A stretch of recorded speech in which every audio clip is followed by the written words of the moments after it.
John Constantine, a Hellblazer podcast.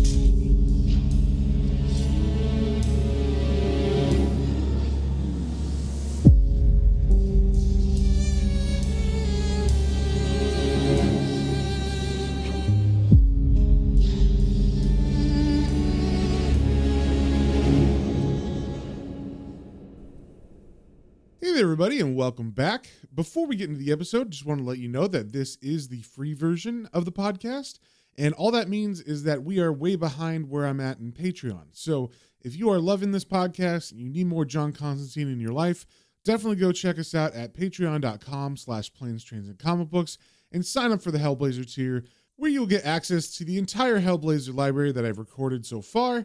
And also you'll get access to the exclusive episodes of the Planes, Trains, and Comic Books main podcast. So if any of that sounds good to you, definitely go over to patreon.com/planes, trains, and comic books, all one word, and sign up there. And with that out of the way, let's get into the issue. Hey there, everybody, and welcome back. Today we are reading Hellblazer number 37. And just a little catch up on what's been going on in the last couple issues. John has been having a hard time of it. He went on a bender where he got high and drunk and then showed up randomly at the camper door of his friends Marge and Mercury. And he was pretty much there just to manipulate Marge into sleeping with him and using her to make him feel better about himself. And while that was going on, Mercury, Marge's daughter, was outside of the camper, and she is psychic, so she was feeling all the emotions and messed upness of John in the camper, and she was angered by this. So when John was finished with Marge and he came out to talk to her, she used some of her powers and pulled John into a possible future where John was an old man who was dying of cancer in a post-apocalyptic world. And that future ended with John being eaten alive by sharks. And because of this, in the real world, John's body actually started to suffocate and he almost died. But luckily, Marge came out and was able to save him before he did completely die. And at first he was mad at Mercury, but then he kind of laughed it off, and then they all walked away together, back to the camper all together. So it seems like they've made up and they're going to be traveling together now. So we start off issue 37 with the cover. There's a naked man on his side, and he's laying against something that looks like two pieces of meat. But the way that they're arranged kind of makes it seem like they're wings or possibly like he's an angel. But we can see hooks coming out that are grabbing the tops of it. So it does look like meat and it's hanging down from some sort of hook. And then he is bound to them by some sort of wire or rope. And this issue is written by Jamie Delano with art by Steve Pugh. And if you listen to our main Planes, Trains, and Comic Books podcast, you might remember this issue from, I think it was last year's Halloween, possibly the year before. I can't remember. We do so much of them. But we covered this issue and the next because they are a two-part story. But in that podcast, we just kind of did like a quick overview of it. So hopefully you get a little bit more out of it this time. So we start off on the first page with a boy named Martin. And he is waking up in a house that is on a farm, but he's not getting out of bed because he is actually dreading this day. And that is because it is his birthday. And while most birthdays are happy, he does not have a very good family life. And he knows that his dad is going to be terrible to him. So as he procrastinates getting up in bed, he can hear his dad in the bathroom getting ready. And the narration says, "His father sounds cheerful. It must be a killing day." Tension begins to knot his stomach, but he forces himself to snatch one more restless respite of sleep from the inevitable morning. So Martin's able to snooze for a little bit longer, but he is awoken for the final time to the sound of a meat slicer going off in the shop below. The narration continues, "Sleep abandons him, but he still can't force himself to rise. He needs to piss, but he can't face the bathroom. The soapy stubble scum, the excess Preparation H finger smeared on the basin, the thick, dead, lingering smell of shit, the smell of his father. Martin's throat tightens at the thought of him, but he'll have to leave soon to fetch the beasts. Maybe today at least, the torment of breakfast can be avoided." And under this narration, there's some panels where we see that his dad runs a butcher shop named Archibald Ackland Butcher. So I'm assuming his dad's name is Archibald. And his dad is cutting up some meat, and he's also preparing some organs for his son to eat for breakfast. And he brings them to the kitchen for the mom to cook, and he says, "Here, mother, cook this up for the boy." And she protests, saying, "Oh, Archie, can't you leave it just for today?" And Archie walks up to her and puts the bloody meat in her hands, and he says, "Just shut up and fry it, you stupid mare. I'm sick of his nonsense. It's time he grew up. And if he gives me any of that meat as murder manure, I'll bruise him, birthday or not." And his dad is one ugly fellow. He's like a very large man, and he He's got like one dead eye, and he's just a very hateful looking person. And this seems to be the main conflict here. Martin is a vegetarian or vegan, and his dad really doesn't like that because he is a butcher, and he doesn't understand or care to learn why his son thinks the way he does or care about his son's point of view at all. So Martin eventually comes down to the breakfast table, and when he does, his father greets him by saying, "Ah, there you are. Stop moping like a sick heifer and get your food down your neck." So Martin sits down at the table, and his mom brings over this plate of freshly cooked meat and organs, and she's trying to make him feel special because it's his birthday. She says, "Happy birthday, son. I left a little gift out near your bike." But Martin turns to her and says, Thanks, Mom, but you know I can't eat this." And when Martin says that, his dad gets angry and stands up and grabs a fork and sticks it in the meat and waves it in front of Martin's face and says, "You better eat it, boy. That's prime meat and fresh offal. It'll thicken you up, liven your juices." And he grabs Martin's shoulder, and I should say that Martin is kind of like a skinny, small-framed young man who's kind of gaunt, and he's got long hair. So as his dad waves the meat in his face, he says, "What a specimen. Look at her. 18 years old and thin as a starved bitch. Eat it." And he proceeds to shove the meat into Martin's face, trying to force him to eat, but it's kind of just rubbing on his mouth. And of course, Martin is shirking back in disgust, and his mom tries to defend him, saying, "Leave him alone, Archie." But Archie just pushes him away in anger and says, "Shut up. Just shut up, you stupid fat sow. It's high time I pulled him off your teat. Eat it, boy. You'll need the energy. I've got a present for you, too. You're coming with me today." And then he throws the plate of meat on the floor towards Martin, and he pulls a knife out of his waistband because he's a butcher. I guess he has it on him. And he walks over to the mother who's crying, and she's facing away from him. So he comes up behind her, and he puts his hand creepily kind of down her blouse, and he runs the knife up her leg, and he hooks it on her bathrobe, and he continues to run the knife up to her waist where he's kind of holding her hostage. It looks like he's about to sexually assault her. And then he says to Martin, who's behind him on the floor, "You're a man now. It's time you did a man's work." And man's work is the name of this issue. So then we cut away from that horrific domestic abuse situation to a road next to a wildlife reserve where Marge and Mercury's camper has broken down and John is trying to fix it. And if you know anything about John, he's not a very handy person, at least when it comes to like mechanical stuff. If you want magical stuff, he's your guy. But if you want a wrench turned, that is not what he does. So John and Marge are under the camper trying to fix it, but they're having no luck, and they're arguing with each other because John doesn't really know what he's doing. Marge even tells him that a blind man with no arms would be more help. And while they're underneath the camper arguing, we see that Mercury has kind of wandered off into the wildlife preserve. And it's funny because she's supposed to be making them coffee, and John actually calls out saying, "Hey, Merc, how's that coffee coming?" "Merc?" But she's already gone and walking around in the nature area, and the narration says, "Time to make herself scarce. Finding out there's no coffee could just be the last straw. She's already in the doghouse for keeping them moving half the night. Marge must be exhausted after hauling them through the dwindling maze of back roads.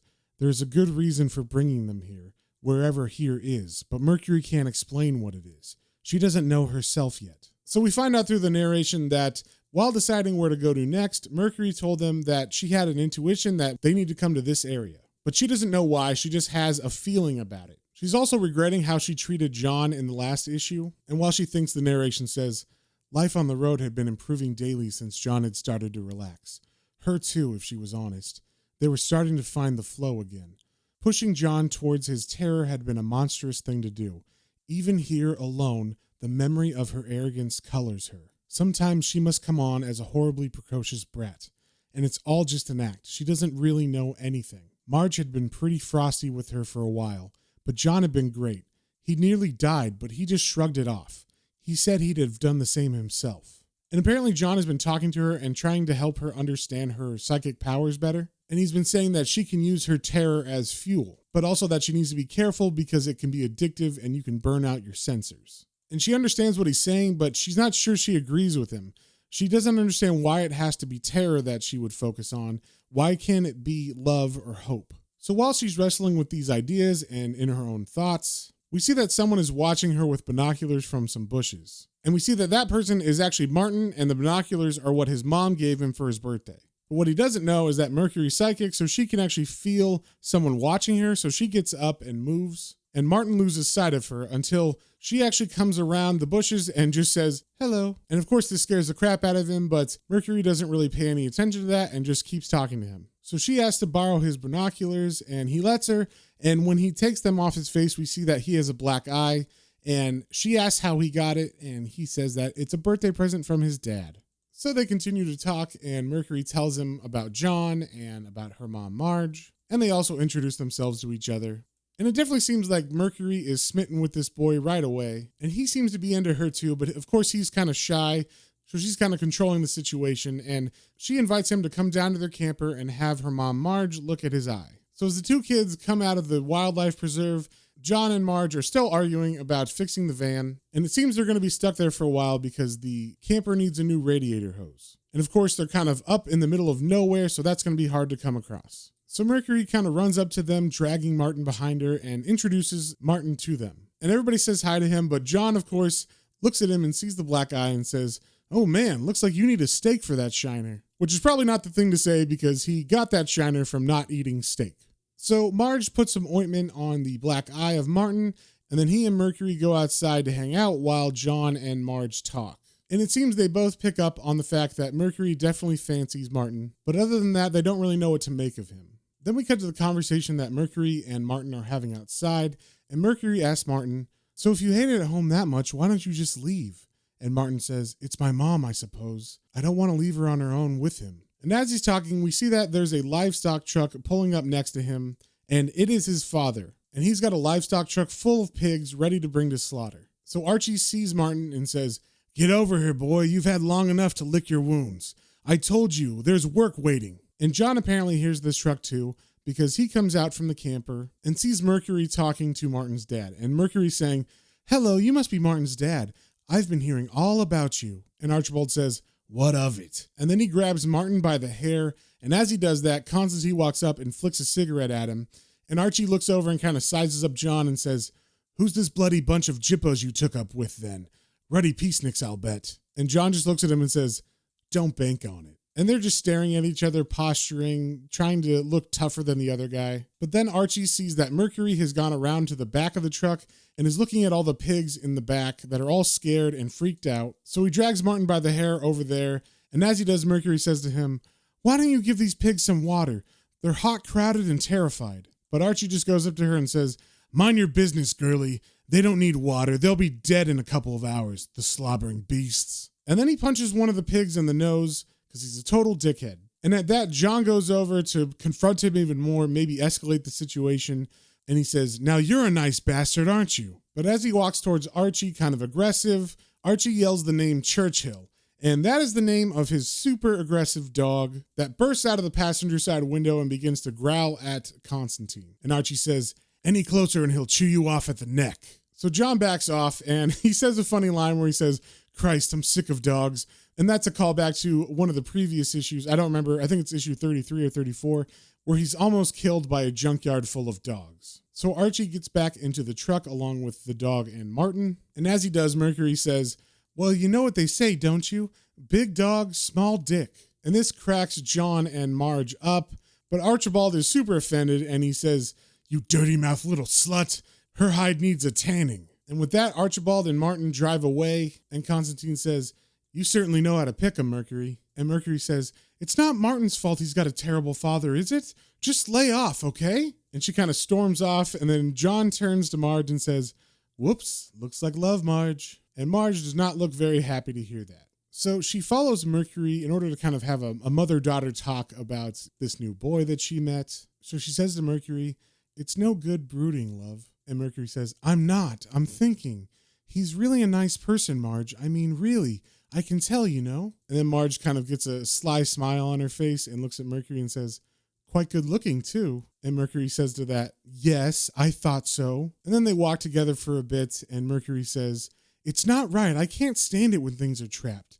And Marge says to her, well, we're trapped here until we can fix the camper.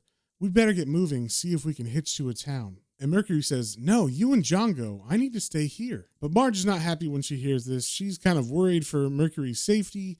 She asks what if his dad comes back. But it seems that Mercury's made up her mind. And Marge actually goes to John and asks what he thinks. But John just says, me? I don't know. Well, I suppose it's up to Mercury to know what she needs. So basically, John is no help to Marge at all in this situation, and Mercury's very happy because they've decided to let her stay there. And then we get to Martin and Archie, and they're pulling up to the slaughterhouse with the pig transport truck. And they're driving up a very bumpy dirt road, and the narration says, when Martin was a child, he'd thought hell was hidden up this rutted track, just beyond this blackened hedge of thorns. He still has his suspicions. And then we hear Archie talking to his son Martin, saying, you'll see, boy, killing's nothing to make a fuss about. Just something that has to be done so people can eat. It's natural. All them bleeding hearts going on like beasts or human don't know nothing. Animals are just meat and mess. We just slit 'em open, scoop out the rubbish, and bingo, they're bacon. That's the way to do it. Wait till you learn to cut, boy, you'll see. Nothing like steel in a sow's belly to make a man feel alive. And this is truly where the comic begins to get horrific. I mean, it was already pretty bad at the beginning, but in this shot, you see the dad being truly evil. And as he's parking the truck, you get a panel where you can see the pigs and their snouts are trying to get through any cracks in the wood of the truck. And you just see their eyes peering out and they look terrified. And it's truly horrific. So as Archie's getting out, we see there's other people there that are part of this slaughterhouse. And Archie turns to Martin, who's still inside the truck, and says, stop looking at me as if I was shit on your boots. And don't make an arse of me in front of the blokes. Remember, I'm the boss and you're my son. So Martin gets out of the cab and Archie introduces him to all the other guys. And he says, morning, lads. Here's the new girl come to be blooded. And that's how he introduces Martin to the guys. He basically calls his son a girl in front of them. And one of them's all creepy saying, pretty little thing, ain't she? Sweetmeat, but a bit thin in the hock. And there's an older gentleman in the group named Charlie who introduces himself by pulling out his fake eye and showing it to Martin and saying, your dad asked me to keep an eye on you. And they all laugh as Martin kind of turns around in horror, and you can just see he really, really doesn't want to be here. And then if the dad wasn't bad enough, while the other guys were razzing his son, he's gone over to old man Charlie's car and he sees there's a couple dogs in there that are barking, and he says, see your mutts are coming on strong now, Charlie. Anytime you want to put him up against Churchill, just give the shout. So on top of all the other horrible stuff that we've seen his dad do, he also fights dogs, just solidifying him as the worst person ever. So the dog tells Charlie to take the truck and back it up so that they can get the pigs ready and pointed towards the slaughterhouse. And Archie says to him, I'll go get the bloke started in the shed. You and the boy get him off into the pen. He doesn't know his arse from his elbow, so stay on him. And then we see that Martin has actually gone over to the truck and is looking at the pigs through the wood slats of the truck. And the narration says, the pigs are crying. There's no other word for it. Crying and whimpering with terror. They know. They can smell death. This place reeks of it. Again, the image of the girl, Mercury, eases into his mind. Her eyes are clear and kind, but reproachful and accusing. Martin has always known that he isn't part of this. But before, he'd never known anywhere he'd rather be. But as he's thinking this, Martin's thoughts are interrupted by Charlie, who walks over and says, stupid, ignorant things, ain't they? Make me sick, they do. All shitting and squealing and stinking. Wait till we start the killing. They'll really kick up a rumpus then. Set you right on edge. You just have to go crazy. Stun 'em, string 'em up, bleed 'em, and gut 'em. It's blood up to your armpits and brain in your hair. Afterwards, you feel good, calm. When it's all gone and quiet and your dad's passing around the bottle, it might give you a queer turn since it's your first time.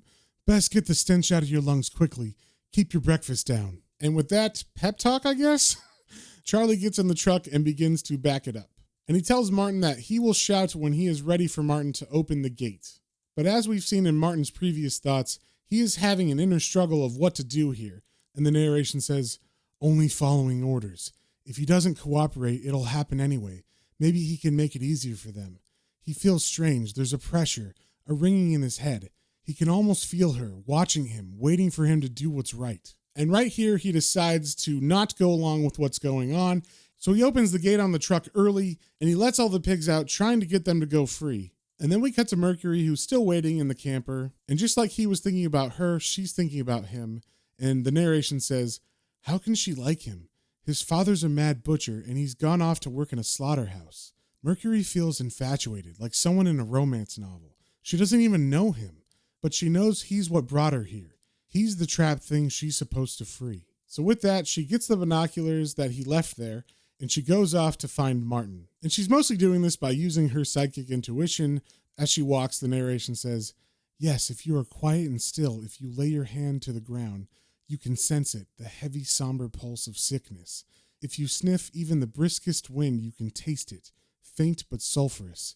If you listen hard, you can even hear it screaming. And if you open your eyes wide and look, the mad, bad ugliness leaps out at you like death. And at the word death, she puts up the binoculars and she looks at the slaughterhouse and she sees Martin grabbing his head as if he's in pain.